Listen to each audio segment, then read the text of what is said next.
এখানে যারা প্রাণ দিয়েছে, রমনার ঊর্ধ্বমুখী কৃষ্ণচূড়ার তলায় যেখানে আগুনের ফুলকির মতো এখানে ওখানে জ্বলছে অসংখ্য রক্তের ছাপ, সেখানে আমি কাঁদতে আসিনি। আজ আমি শোকে বিহ্বল নই, আজ আমি ক্রোধে উন্মত্ত নই, আজ আমি প্রতিজ্ঞায় অবিচল। যে শিশু আর কোনোদিন তার পিতার কোলে ঝাঁপিয়ে পড়ার সুযোগ পাবে না, যে গৃহবধূ আর কোনোদিন তার স্বামীর প্রতীক্ষায় আঁচলে প্রদীপ ঢেকে দুয়ারে আর দাঁড়িয়ে থাকবে না, যে জননী খোকা এসেছে বলে উদ্দাম আনন্দে সন্তানকে আর বুকে জড়িয়ে ধরতে পারবে না, যে তরুণ মাটির কোলে লুটিয়ে পড়ার আগে বারবার একটি প্রিয়তমার ছবি চোখে আনতে চেষ্টা করেছিল, সে অসংখ্য ভাই বোনদের নামে আমার হাজার বছরের ঐতিহ্যে লালিত যে ভাষায় আমি মাকে সম্বোধনে অভ্যস্ত, সেই ভাষা ও স্বদেশের নামে এখানে এই বিশ্ববিদ্যালয়ের উন্মুক্ত প্রাঙ্গণে আমি তাদের ফাঁসির দাবি নিয়ে এসেছি, যারা আমার অসংখ্য ভাই বোনকে নির্বিচারে হত্যা করেছে।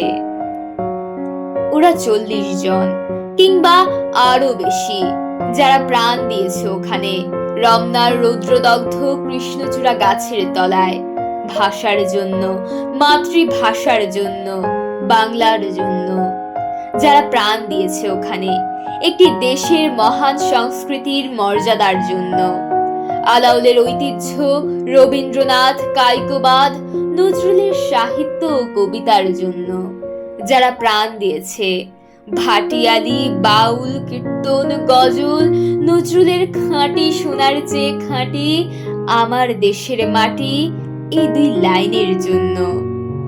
রমনার মাঠের সেই মাটিতে কৃষ্ণচূড়ার অসংখ্য ঝরা পাপড়ির মতো 40টি তাজা প্রাণ আর অঙ্কুরিত বীজের খোসার মধ্যে আমি দেখতে পাচ্ছি তাদের অসংখ্য বুকের রক্ত, রামেশ্বর আব্দুল সালামের কচি বুকের রক্ত, বিশ্ববিদ্যালয়ের সবচেয়ে সেরা কোনো ছেলের বুকের রক্ত।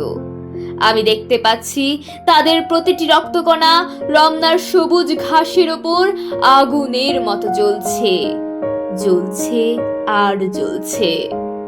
এক একটি হীরের টুকরোর মতো বিশ্ববিদ্যালয়ের সেরা ছেলে 40টি রত্ন বেঁচে থাকলে যারা হতো পাকিস্তানের সবচেয়ে মূল্যবান সম্পদ, যাদের মধ্যে লিঙ্কন, রলা, আরাগ, আইনস্টাইন আশ্রয় পেয়েছিল, যাদের মধ্যে আশ্রয় পেয়েছিল শতাব্দীর সভ্যতার সবচেয়ে প্রগতিশীল কয়েকটি মতবাদ।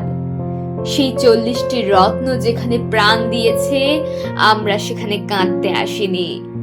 যারা গুলি ভর্তি রাইফেল নিয়ে এসেছিল ওখানে, যারা এসেছিল নির্দয়ভাবে হত্যা করার আদেশ নিয়ে, আমরা তাদের কাছে ভাষার জন্য আবেদন জানাতেও আসিনি আজ।